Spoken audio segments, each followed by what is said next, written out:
या टीम कडनं अस्तित्वाची लढाई या मॅच मधनं 12 बॉल 30चं समीकरण असताना मॅच रंगतदार आहे. मॅच अजूनही दोन्ही टीम कडे ऑन आहे, कारण की निखिल बागोल एका बाजूने मैदानात आहे. पहिला बॉल, मात्र त्या पहिल्या बॉलवरचा करारा प्रहार करताना निखिल बागुलच्या बॅट मधनं येतोय दमदार मल्टी हिट षटकार.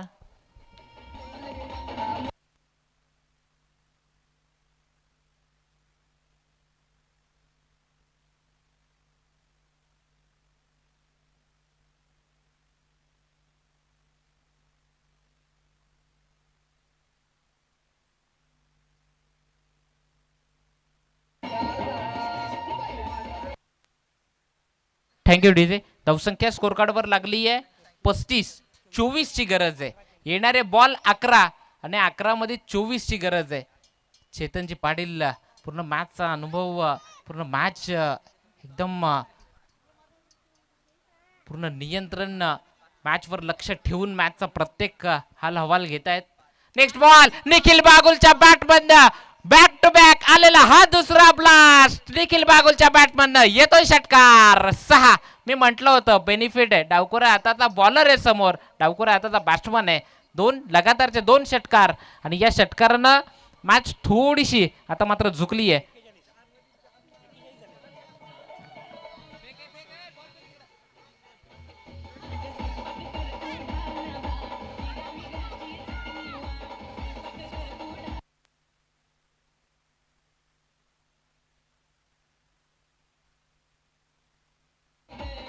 Thank you DJ. मात्र आता धावांची गरज आहे, 18ची गरज आहे.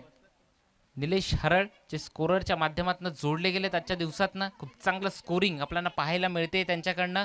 निखिल बागुलचे हे 2 षटकार म्हणजे आपला घरचा एखादा पेशंट जसा व्हेंटिलेटरवर असतो आणि मग त्याला ICU मध्ये काढलं जातं ना, तेव्हा थोडासा आधार येतो का बाबा हा व्हेंटिलेटरवरनं त्याला ICU मध्ये घेतलंय.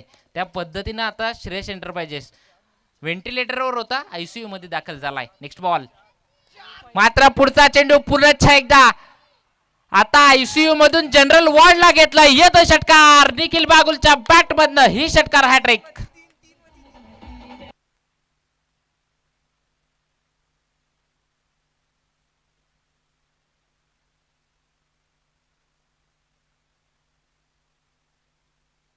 थँक्यू. गुरुनाथ मोकाशी एक सिनियर खेळाडू आणि त्याच्यावर प्रहार आहे. 3 चेंडू आणि 3 षटकार. चेंडू क्रमांक 4. मोठा फटका खेळायचा होता. एक धाव कंप्लीट केली आहे प्रज्वल सावंत. दुसरीला